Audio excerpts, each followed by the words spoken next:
Hello everyone and welcome back to the channel. Milk here with the next episode in our modded official 1x series. Now I do have an apology to make. It has been a minute since the last upload. I think I released the last episode around about 5 months ago. Life's just been mad busy and I've been busy working on the next series. So I'm catching up with a little bit of outdated footage here. This is still back over an aberration before transfers opened. We're just hopping around on the surface, getting some blueprints whilst we get ready to fob on the alphas who are currently hiding away in Shadow Cave. Now in the last episode, we finished on a high. My mates had just dropped the fob that was outside our rat hole over in Green Zone. So we were able to get back out on the map again. And over on the other maps, we started dropping some of their teleporters. We dropped a fob over on Svartalfheim. So the day is getting late. So we're just wrapping up over here on Aberration, getting ready for some PvP tomorrow. Prior to logging out, I just hopped on over to Svartalfheim. And what do you know? I find that the enemy have fobbed on one of my caves whilst I was over on Aberration. Now, like all the caves in Svartalfheim, you can't throw out cryos, so they got a transmitter there. They've been downloading terror birds, and they've been rushing the turrets. They were here not so long ago, but it looks like they've gone back to resupply. So I've got a brief window of opportunity now where I can quickly pop a beer and try and drop their fob whilst they're not there. I think they've just gone to get some more supplies. So let's pop some gear. And in we go. And yes, the turrets aren't shooting. And I can't play C4 because this is a brilliant game with no bugs, working seamlessly as intended. Oh, and there we go. I'm back to where I started and C4 is in front of my face. And I can't move. I don't even know what this bug is. They fixed it. This was a while ago. It was after you went into camera mode. You couldn't move afterwards. So let's try again. Ah, that's better. Turrets are actually shooting this time. This is 6x, so that should do it. Bit of lag there. Thought the turrets were still shooting. All good. I'm just going to clear their beds, take out their turrets, see if there's any juice for us.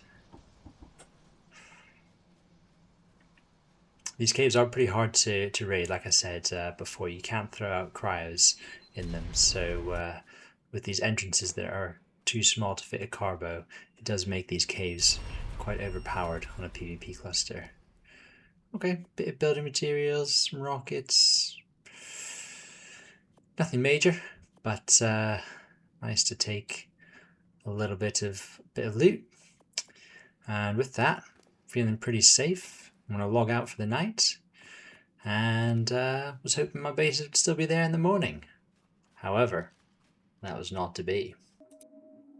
Okay, so before we dive into the next clip, I'm going to give you guys a bit of context, because most of you won't have seen this Svartalfheim map before.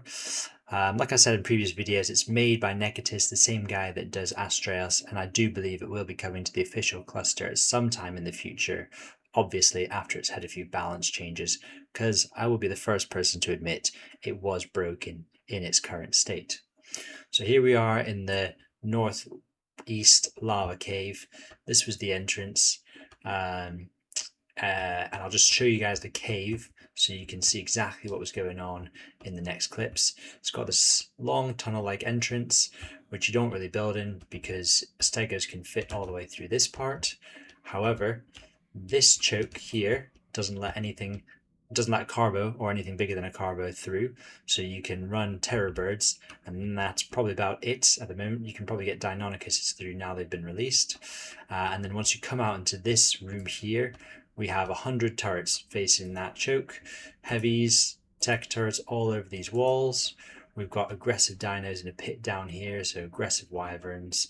So anything that falls down there will get instantly killed that hasn't already been shot by all these turrets. All these turrets that you can't soak because they would only shoot up until about here. so you couldn't soak with a stego or a carbo. And you've got this whole massive room which was just filled with defenses and a couple of generators. The cave then extends back down this way, and our most important generator was positioned right here. This powers 99% of that front room, and obviously you aren't flak running to this point through all of those defenses. The cave then extends down here, and remember, like I keep saying, you can't throw out cryos, so you got to run this or teleport dinos in or download them from a transmitter, and then only when you get back to this point here do you start to hit our, this was just what I mocked up in single player, this was our war room, this was our crafting area, pretty compact, but it was only a couple of us playing in this one. And then the tunnels back here, they don't lead to any more entrances. This is just a circular tunnel that wraps around. You get the artifact of the Devourer, but there's no other way into this cave, and this just brings you back to our crafting area. So the reason why I'm showing you this is because the next clip we're going to see wasn't recorded by myself. It was recorded by our allies, a guy called HillBillyWilly, and I will put a link to his YouTube channel in the description, because, you know, it's not often that you get a stroke of good luck in Ark. In fact, this game is all about getting arked repeatedly until you quit, and then you miss it and come back 3 months later. But this was probably the biggest stroke of good luck that we had, albeit we were getting meshed at the time. But I will stop chatting. We're going to watch HillBillyWilly's clip, and then we'll bring him back in after he's finished. But yeah, absolute massive shout out to the guy. I owe him such a debt of gratitude for just him being in the right place at the right time, recording what was going on for you guys. We caught them offline raiding the Chillosaurus guys. Now, we didn't have anything to like help them, so what we were doing was the guys had clipped, they had used the camera, and they were able to clip just enough into the mesh to see what these guys were up to. And what you're going to see is this guy right here in the right, he's sitting on a carbo with a cart attached, and they have built a structure on the cart so that they don't get hit by turrets, and they have backed it up into the cave, okay? Now, this guy, which is standing next to the Maywing, is about to jump up on this platform and spawn the fucking turtles over his head. Yeah, Spudster, yeah, that's Chillosaurus on this server. Or on the server that I'm showing. They were called Chillosaurus. But you see him spawn it in right there. He puts the saddle on it. He whistles. They were called Chillosaurus.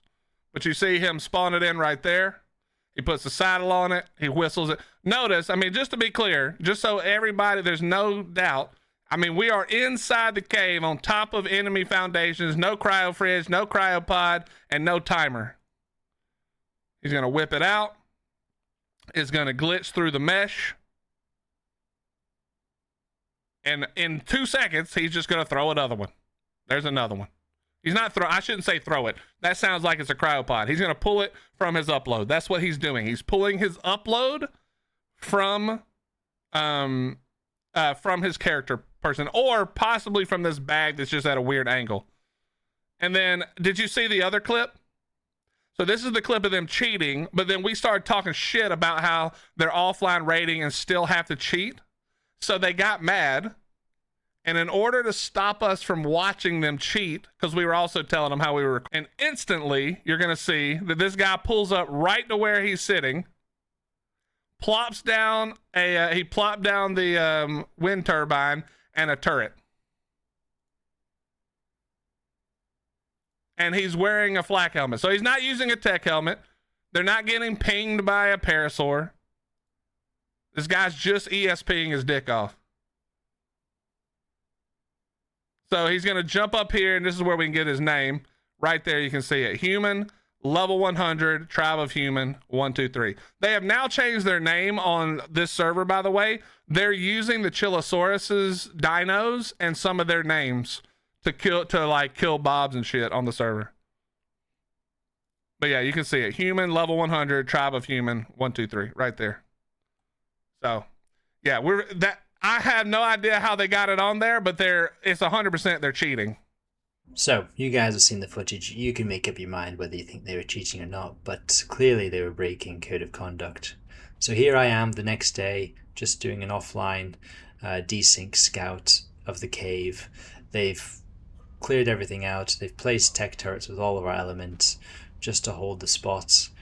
But yeah, sadly they ported most of our loot out already. Now you'll recall me saying that this was a stroke of good luck, and at the moment it doesn't seem so good, does it? We've lost basically everything we had. All we've got left really is the stuff over on Aberration, which with server transfers still not allowed was basically a fresh wipe a couple of weeks ago. So with that, I made a ticket. I made a ticket to the devs, and with that evidence from HillBillyWilly, we had good video evidence of them cheating. We also had their tribe name and their player name. We were also able to timestamp exactly when this happened. And with that, I submitted the ticket, and I didn't just ask for them to be dev wiped, I asked for them to be banned, and I listed their server, their Snow North server, on the center. I listed their Aberration map, and I listed their Svartalfheim map, and I asked the dev to dev wipe them off, all of them. And I didn't think it would work, but hats off to the dev. When we logged in the next day, they'd been wiped off every map that I listed. My only regret was that I forgot that they also lived on Scorched Earth. But that story is going to have to wait for another day, because now Center Snow North was free, Aberration's Shadow Cave was free, and whilst we did get hit hard last night and lost a lot of our stuff, we didn't hit our motivation. So we made a plan with the tribe. We can now focus our efforts on Aberration, farm hard, make a plan, build up, and get ready for what was about to become an even bigger challenge that we didn't see coming. See you in the next episode.